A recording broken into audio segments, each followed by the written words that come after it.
Tudo bem, qual é o número do Diego? O Diego Porfírio, 15. 15. Diego Porfírio com a 15 no time do Guarani. E o Bruninho permanece em campo, irá permanecer porque foi a... Não, tem mais uma, né? Mais uma para. E aí, Tigrão?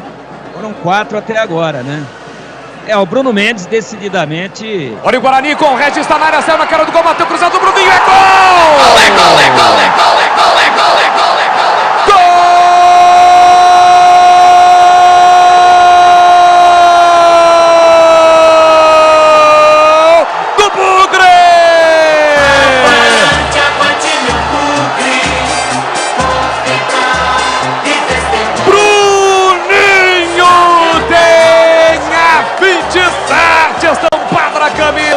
Só o futebol para proporcionar momentos como este.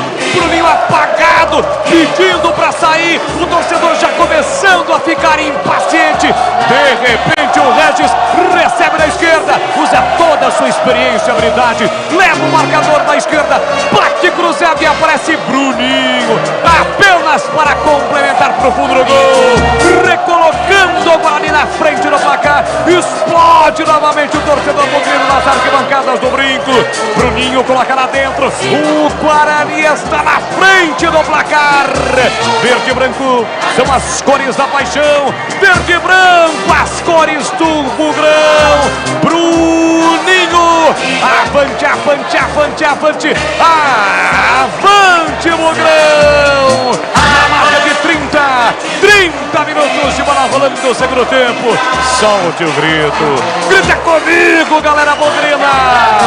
Está registrado no Brinco. Bruninho da superação, coloca lá dentro. Grita, grita, solta o grito, galera.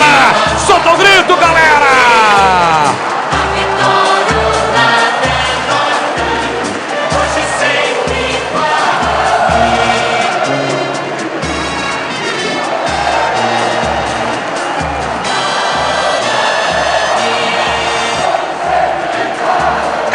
Do Bugrão no Brinco.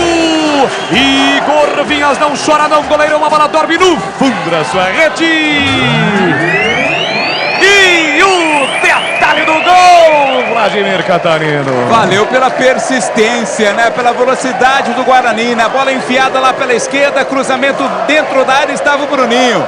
Estava sumido dentro do jogo no segundo tempo, né? Estava sendo criticado, mas colocou a bola para o fundo das redes, para a festa do torcedor do Bugre. Bruninho, o Guarani volta à frente no placar 2-1. SHS é o futebol, este